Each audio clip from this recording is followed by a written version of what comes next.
नमस्कार दोस्तों, wealth sky के एक और नए इंटरेस्टिंग वीडियो में आप सभी लोगों का स्वागत है। मेरा नाम है सुधीर और बात करेंगे इस वीडियो में हम निफ्टी एंड बैंक निफ्टी के बारे में। दोनों के चार्ट को अंडरस्टैंड करेंगे, समझने की कोशिश करेंगे कल से जो नया वीक स्टार्ट हो रहा है उसमें मार्केट कैसा बिहेव कर सकता है और मार्केट का ट्रेंड अब किस तरीके से डिसाइड होगा, इस चीज़ को भी हम समझने की कोशिश करेंगे। तो जल्दी से इस वीडियो को स्टार्ट करते हैं। वीडियो स्टार्ट करने से पहले सबसे पहले बात कर लेते हैं, अगर हम बात करें तो लेटेस्ट जो हिंडनबर्ग रिसर्च जो आई है रिगार्डिंग द सेबी चेयरपर्सन, तो कहीं ना कहीं वो थोड़ा सा एक क्वेश्चनेबल वाली चीज़ होगी कि क्या वो एलिगेशंस जो लग रहे हैं वो सही है या फिर गलत है। अब इनको जाहिर सी बात है ये डिसाइड होने में करीब करीब 15-20 दिन, एक महीना तक लग सकता है चीज़ें।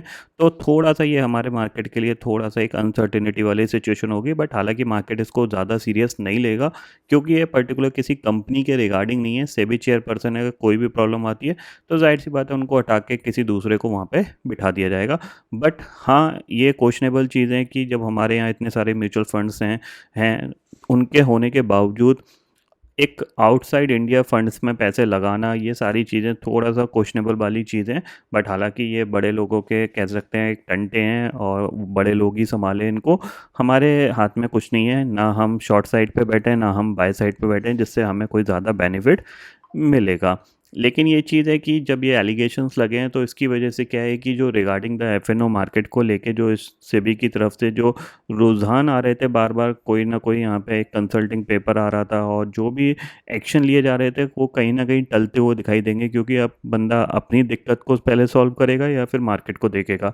तो ये सारी चीज़ें एक तरीके से ठीक भी हुई हैं, क्योंकि कहीं ना कहीं ये जो बेसिकली यहाँ पे सेबी की तरफ से बार बार मार्केट में इंटरफेरेंस किया जा रहा था रिगार्डिंग, पहले इन्होंने मार्जिन को हटाया, फिर डिफरेंट डिफरेंट रूल्स लाए और अब जाके एफएनओ को डिफरेंट तरीके से ट्विस्ट करने की कोशिश करी जा रही है। तो ये सारी चीज़ों को कहीं ना कहीं से कह सकते हैं कि स्टॉपेज भी लगेगा, ठीक है ना। अब देखते हैं क्या होता है मार्केट का। इसमें कोई ज़्यादा हमारे पास कुछ है नहीं इसमें कि इसकी मतलब इसका एक डिटेल वीडियो बना के डाला जाए, क्योंकि ऑलरेडी इतने सारे लोग वीडियो डाल चुके हैं और आपको पता भी लग गया होगा कि क्या एलिगेशन है, कहाँ प्रॉब्लम है, किस तरीके से प्रॉब्लम है। अब जब तक इनका क्लेरिफिकेशन नहीं आता, कह सकते हैं सेबी की तरफ से स्टेटमेंट नहीं आते प्लस फाइनेंस मिनिस्ट्री की तरफ से स्टेटमेंट नहीं आते, तब तक ये थोड़ा क्वेश्चनेबल वाली चीज़ रहेगी कि आखिर हिंडनबर्ग ने ये जो डाटा रिलीज़ किया है बेसिकली, तो इसमें कितनी सच्चाई है और कितनी चीज़ें झूठी हैं ये हमें आगे आने वाले दिनों में पता चलेगा। बट इसका मार्केट पे कुछ इफेक्ट पड़ेगा इसके चांसेस थोड़े से कम है, क्योंकि मार्केट से रिलेटेड इसमें कुछ ऐसा बोला ही नहीं गया है। एक ये तो सिर्फ एक पर्सन के ऊपर है जो सेबी का चेयरमैन है, ठीक है। अब हम समझते हैं कि मार्केट के लिए हमारे पास क्या इंपॉर्टेंट है और कल के लिए हमारे पास मार्केट में क्या व्यू होना चाहिए। तो सबसे पहली चीज़, अगर हम ऑप्शन चेन डाटा को देखें तो यहाँ पे हमें देखने को मिलेगा 24,500 की जो कॉल है वहाँ पे 32 लाख का ओपन खड़ा हुआ है, ठीक है। और 24,400 की जो कॉल है वहाँ पे करीब करीब 36 लाख का ओपन इंटरेस्ट खड़ा हुआ है, ठीक है। पुट साइड पे देखा जाए तो 24,400 की पुट 21 लाख का ओपन इंटरेस्ट दिख रहा है, 24,500 की जो पुट है वहाँ पे 12 लाख का ओपन इंटरेस्ट दिख रहा है। इसका मतलब क्या है, जब तक हम 24,400 के ऊपर नहीं निकलते तब तक तो हमारे लिए थोड़ी सी प्रॉब्लम वाली बात ही है, ये ध्यान में रखिएगा। 24,400 के ऊपर सस्टेन करेंगे तभी हम एक्सपेक्ट कर सकते हैं कि रिकवरी कंटिन्यू रहेगी, ठीक है। इतना आप क्लियरली समझ लीजिए। और नीचे हम खराब कहाँ से होते हुए दिखाई देंगे, खराब हम होते हुए दिखाई देंगे 24,300 के नीचे गए, क्योंकि यहाँ पे कॉल राइटर्स पीछे हटे हैं तो जाहिर सी बात है दोबारा से इसके नीचे गए तो कॉल राइटर्स ये दोबारा से यहाँ पे ऐड होते हुए दिखाई देंगे। ये चीज़ ध्यान में रखिएगा। और 24,000 एक स्ट्रॉन्ग सपोर्ट की तरह काम करेगा। 40 लाख का ओपन सपोर्ट साइड पे यहाँ पे बना हुआ है, ठीक है। चार्ट पे चलते हैं, चार्ट को अंडरस्टैंड करते हैं। तो चार्ट में देखो सिंपल सी चीज़ है, अगर चार्ट में देखें तो चार्ट में देखो सबसे पहली चीज़ ये डे चार्ट है और यहाँ पे आपको दिख रहा है कि यहाँ पे निफ्टी ने अपने 50 डे मूविंग एवरेज को यहाँ पे टेस्ट करके एक बाउंस दिखाया है। तो हो सकता है इसको दोबारा रीटेस्ट करने के लिए इस तरीके से आ सकता है और फिर ये डब्ल्यू पैटर्न यहाँ पे कंप्लीट होता हुआ दिखाई देगा। इसीलिए ये पर्टिकुलर एरिया एक रेजिस्टेंस की तरह रिएक्ट कर रहा है और कोई भी यहाँ पे बाइंग नहीं आ पा रही है, ठीक है। तो एक चीज़ ध्यान में रखना, जब ये यहाँ से मतलब मान लीजिए यहाँ से कोई करेक्शन आता है, नीचे की तरफ आता है और फिर ये दोबारा रिकवर करेगा तो फिर ये रिकवरी कंटिन्यू रहेगी। अभी थोड़ा सा प्रॉब्लम वाली बात यहाँ पे दिख रही है, ठीक है। शॉर्टर टाइम फ्रेम में अगर हम चलें तो निफ्टी के लिए शॉर्टर टाइम फ्रेम में अगर देखोगे तो लास्ट ट्रेडिंग सेशन में आपको दिखेगा सिर्फ 20-30 पॉइंट के अंदर इसने पूरा दिन निकाल दिया है, ठीक है। ये पर्टिकुलर पॉइंट एक सपोर्ट का काम कर रहा है, क्योंकि यहाँ पे ये मल्टीपल टाइम टेस्ट हो रहा है। ज़ाहिर सी बात है, एक बार ये टेस्ट हुआ है, यहाँ पे टेस्ट हुआ, फिर यहाँ टेस्ट हुआ, फिर जाके इसने गैप अप में इसको निकाला है, तो दोबारा इसके नीचे फिसला, तो फिर चांसेस ये वेरी हाई कि दोबारा से 24,000 की तरफ या 24,050 की तरफ ये जा सकता है।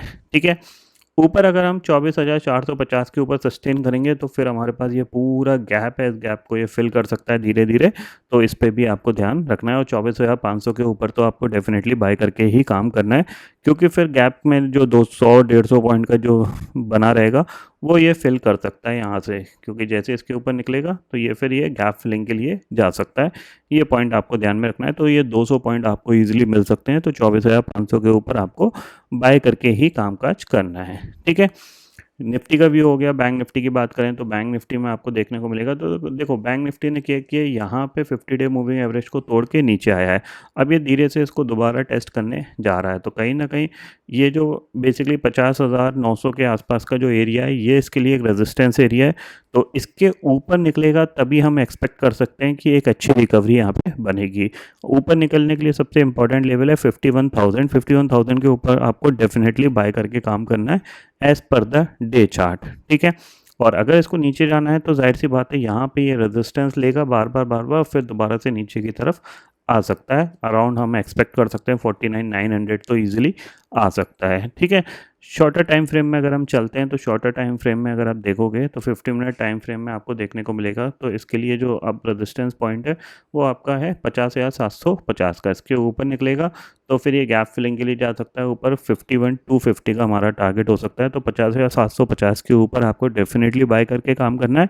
पहला टारगेट आप 51,000 ले सकते हो, और 51,000 के ऊपर सस्टेन किया तो दूसरा टारगेट आपका 51,250 का यहाँ पे रहेगा। किसी भी रीज़न से दोबारा से अगर 50,250 के नीचे ट्रेड करना स्टार्ट करता है तो थोड़ा सा ये वीक हो सकता है।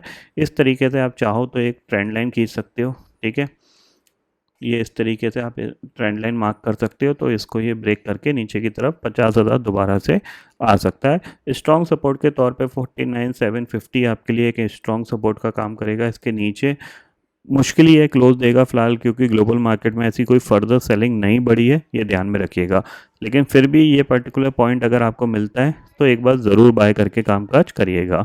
ठीक है, तो बाइंग के दो पर्टिकुलर एरिया आपको मिल रहे हैं। एक आपको मिल रहा है 49,750, इसके आसपास मिलता है तो बाय कर सकते हो, और 50,750 के ऊपर निकलता है तब भी आप बाय करके काम कर सकते हो। टारगेट आपके लिए 51,000 और 51,250 का यहाँ पे देखने को मिल सकता है।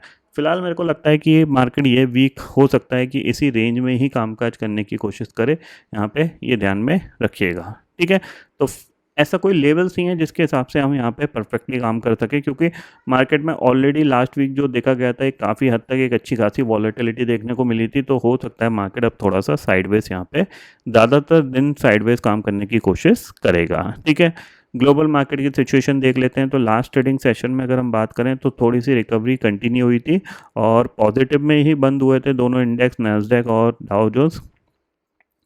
देखो आप, करीब डाउ 51 पॉइंट और नैस्डैक करीब 85 पॉइंट ऊपर जाके बंद हुआ था।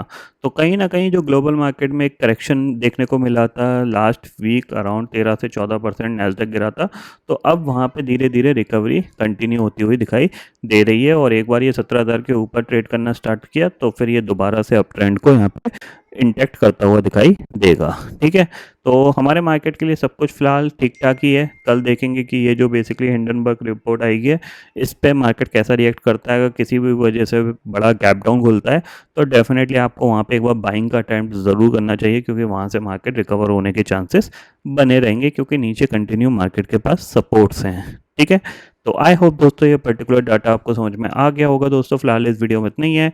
आई होप ये वीडियो आपको पसंद आएगा। वीडियो पसंद आता है तो लाइक और शेयर जरूर करिएगा, और चैनल को जो सब्सक्राइब कर लीजिए, क्योंकि मैं सुधीर लेके आता रहूँगा हर दिन आपके लिए नए नए वीडियो। इसी के साथ शुक्रिया दोस्तों, जय हिंद।